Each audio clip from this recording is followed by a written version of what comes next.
மக்கள் நல்லுறவு மைய கூட்டரங்கு வெளியே நிலம் தொடர்பாக உறவினர்களுடன் தர்ணா போராட்டத்தில் ஈடுபட்டதால் பரபரப்பு.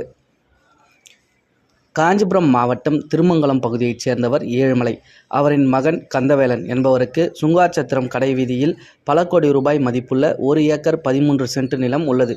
அந்த நிலத்தை அபகரிக்க திமுக கிளை செயலாளரின் மகன் முதல் கொண்டு பலர் முயற்சித்து வருவதாக கூறப்படுகிறது. ஏற்கனவே கந்தவேலன் அவர்களின் நிலத்துக்கு ஸ்ரீபெரும்புதூர் ஜி.கே. நாயுடு நகரைச் சேர்ந்த ரியல் எஸ்டேட் தொழில் செய்யும் வெங்கட் நாராயணன் என்பவர் போலி ஆவணம் தயாரித்து வரைபடத்தினை மாற்றி பொது அதிகாரம் மற்றும் நிலம் விற்பனை செய்த வழக்கில் கைது செய்யப்பட்டு சிறையில் அடைக்கப்பட்டார்.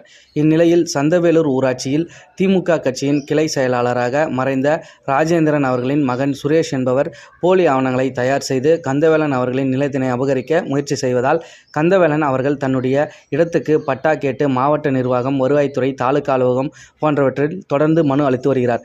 மாவட்ட குற்றப்பிரிவில் புகார் அளிக்கப்பட்டு அவர்கள் விசாரணையில் இந்த இடம் கந்தவேலனுக்கு சொந்தமானது என உறுதிப்படுத்தப்பட்டு உள்ளது. அதேபோல் வருவாய் கோட்டாட்சியர் அவர்களும் ஸ்ரீபெரும்புதூர் குற்றவியல் நீதிமன்றமும் கந்தவேலனுக்கே சொந்தமான இடம் என உறுதிப்படுத்தி உள்ளது. இப்படிப்பட்ட உத்தரவுகள் கிடைத்தும் மாவட்ட நிர்வாகம் பட்டா அளிக்க மிகவும் காலதாமதம் செய்து வருவதாக கந்தவேல் குடும்பத்தினர் புலம்புகின்றனர். இந்நிலையில் இன்று மாவட்ட ஆட்சியர் அலுவலகத்திற்கு வந்த கந்தவேலன் மற்றும் உறவினர்கள் சுமார் 25 பேர் எங்களுக்கு நீதி கிடைக்கும் வரையில் தர்ணா போராட்டத்தில் ஈடுபடுவோம் என கூறி மக்கள் நல்லுறவு மைய கூட்டரங்கு வாசலில் தரையில் அமர்ந்து அமைதியான முறையில் கந்தவேலன் குடும்பத்தினர் தர்ணா போராட்டத்தில் ஈடுபட்டு வந்ததால் பரபரப்பு ஏற்பட்டது. இதனை அடுத்து கந்தவேலன் அவர்கள் கூறும்போது, ஏற்கனவே மாவட்ட குற்றப்பிரிவு எஸ்பி அவர்கள் விசாரணையிலும் வருவாய் கோட்டாட்சியர் மற்றும் ஸ்ரீபெரும்புதூர் குற்றவியல் நீதிமன்றம் போன்றவை இந்த இடம் ஏழுமலை மகனாகிய கந்தவேலன் அவர்களுக்கு சொந்தம் என உத்தரவு அளித்தும் இதுநாள் வரையிலும் பட்டா கொடுக்காமல் மாவட்ட நிர்வாகத்தில் ஒரு சில அதிகாரிகள் எதையோ எதிர்பார்த்து காலம் தாமதம் செய்கின்றார்கள். பட்டா கிடைக்காதால் நாங்கள் வீடு கட்ட முடியவில்லை, வசிக்க இடமில்லை, வங்கியில் கடன் வாங்க இயலவில்லை. அதனால்தான் நாங்கள் குடும்பத்தினருடன் தர்ணா போராட்டத்தில் ஈடுபட்டுள்ளோம் என தெரிவித்தனர். சார் வணக்கம் சார். என் பேர் கந்தவேல், சுங்கார்சத்திரம் பகுதியை சேர்ந்தவன்.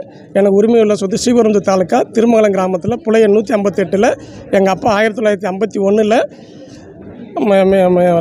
இந்த சொத்து 158 சர்வே நம்பரோட மொத்த விஸ்தீர்ணம் 6 ஏக்கர் 53 சென்ட்டுங்க. இந்த சொத்து 1951 அப்ரஹாம் நாயுடுன்றவர் சுங்கு வெங்கட சுப்பராயல் செட்டிக்கிட்டு கிரையை வாங்குறாருங்க. அதுக்கான ஆவணம் எண்ணி 22/61 1951. அப்படி 6/51 வாங்கின அப்ரஹாம் அவர் 5 வாரிசில் ஒரு வாரிசுக்கு ரயன் என்ற நபருக்கு 2 ஏக்கர் 50 சென்ட் செட்டில்மெண்ட்டாக கொடுக்குறாருங்க. அந்த 2 ஏக்கர் 50 மீதி இருக்க 4/3 அப்ரஹாம் வீட்டு மனையாக விற்று முடிச்சிட்டாருங்க. 51 63 விற்று முடிச்சிட்டாருங்க. இந்த 59 செட்டில்மெண்ட் மூலமாக கிரையை வாங்கின ரயானு 1959 செட்டில்மெண்ட் கிடைச்ச சொத்து 60 ஒரு ஏக்கர் 13 சென்ட் லூர்து மாரி விற்கிறாருங்க. 61 லூர்து பாத்திமா பீவி என்று 7.5 சென்ட் விற்கிறாருங்க. 67 லூர்து சாமின்றவர் 80 சென்ட் விற்கிறாருங்க. 1972 எனது தகப்பனார் ஏழுமலைக்கு நேரடியாக 58 சென்ட் விற்கிறாரு. இதனோட 4 பிரேக்கப்பும் கூட்டிங்கன்னா 258 வருங்க. 250 கிடைச்சது 258 விற்று முடிச்சிட்டாருங்க. இந்த நிலையில் நாகப்பட்டினம் போய் செட்டில் ஆகிட்டார் ரயான் கிட்ட. ரெவன்யூவில் நான் பெருந்தூரை சேர்ந்த ரியல் எஸ்டேட் செய்கிற வெங்கட் நாராயணன் போயிட்டு உங்கள் பேரில் ரெவன்யூவில் பட்டா இருக்குதுன்னு சொல்லிவிட்டு எப்படி பட்டா இருக்குதுன்னு கேட்கும்போது, நான் என்னுடைய அப்பா வாங்கின சொத்துக்கு விற்றது போக மீதி உள்ள சொத்துக்கு பட்டா கேட்டு போகிறேன். தாசில்தார் ஸ்ரீபெரும்புதூர் தாசில்தார் 2001 ஒரு உத்தரவு பிறப்பிக்கிறார். 39/37/2001 ஒரு உத்தரவு பிறப்பிக்கிறார். என்ன பிறப்பிக்கிறார்னா, ரயான் என்ற நபருக்கு 2 ஏக்கர் 73 சென்ட் இருக்கிறதாகவும் அதில் 1/13 லூர்தி மாதிரி விற்று எனது தகப்பனார் வாங்கினதாகவும் மீதி 1 ஏக்கர் 60 சென்ட் ரயானுக்கு உரிமை இருக்குதுன்னு ஒரு உத்தரவு, தவறான உத்தரவு பிறப்பிக்கிறாருங்க. இந்த தவறான உத்தரவை பேஸ் பண்ணி ஸ்ரீபெரும்புதூர் சேர்ந்த வெங்கட் நாராயணன் போயிட்டு நாகப்பட்டினம் எஸ்ஆர்ஓ ஆஃபீஸர் ரயான் கிட்ட 2001 ஒரு 67 சென்ட்டுக்கு பவரும் 2005 ஒரு 78 சென்ட்டுக்கு பொது அதிகாரமாக வாங்கிட்டு வந்து ஒரு 10 கிரையம் பண்ணுறாருங்க. இந்த 10 கிரையம் பண்ணி வாங்கின நபர் என்னை 2008 டிஸ்டர்ப் பண்ண வராங்க. எங்கள் அப்பா கிரையம் வாங்கின சொத்தில் இதை நான் தடுத்து நிறுத்தி கேட்டு எல்லாத்தையும் என்ன எப்படி வராங்கன்னு விசாரித்து பார்த்து நகல் எடுத்து பார்க்க போகும்போது ஏற்கனவே விற்ற சொத்தையே ரயான் திரும்ப பவர் கொடுத்து விற்கிறாருன்னு தெரிய வருது. இதை சம்மந்தமாக நான் மாவட்ட குற்றப்பிரிவில் புகார் அளிக்கிறேன். மாவட்ட குற்றப்பிரிவு போலீஸார் சம்மந்தப்பட்ட நபர்களோட எல்லாரையும் அழைச்சி விசாரணை பண்ணி ஒப்பீனியன்லாம் வாங்கிட்டு அவனை ரிமாண்டும் பண்ணுறாங்க.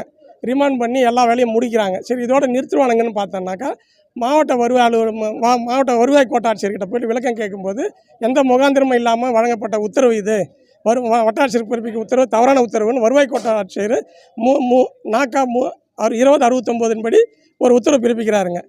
இப்படி இருக்க நிலையில் நாங்கள் கிரைம் பிரான்ச்சில் ஸ்ரீபெரும்புதூர் கோர்ட்டில் வழக்கை தாக்கல் பண்ணி பெரும்புதூர் கோர்ட்லேயும் உறுதிப்படுத்துகிறாங்க. பெருந்தூர் கோர்ட்டில் உத்தரவும் போடுறாங்க. தவறான உத்தரவை பேஸ் பண்ணி நடந்த பரிமாற்றங்கள் எது தவறுன்னு சொல்லிட்டாங்க.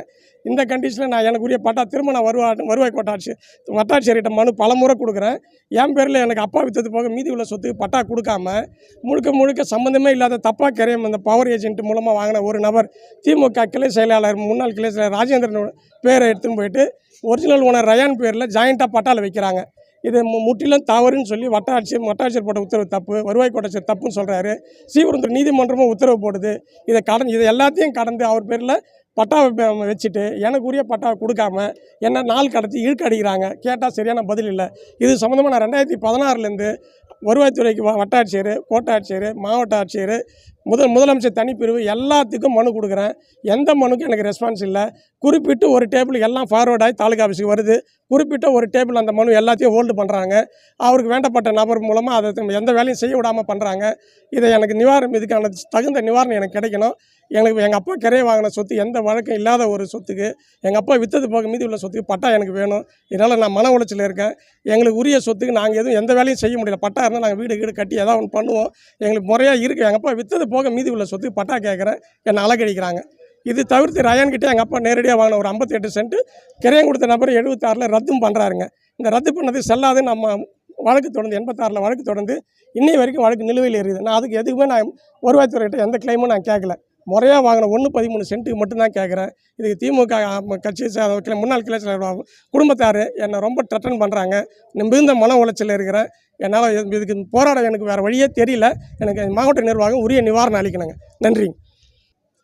இது தொடர்பாக நான் இன்றைக்கி மாவட்ட ஆட்சியரை அணுகி எனக்கு உரிய மனுவை கொடுத்துருக்குங்க. என்னென்னு விசாரணை பண்ணி உரிய நடவடிக்கை எடுக்கிறதா மாவட்ட ஆட்சியரும் மாவட்ட வருவாய் அலுவலரும் உறுதி அளிச்சிருக்காங்க. என்ன நடக்குதுன்றதை பார்ப்போங்க.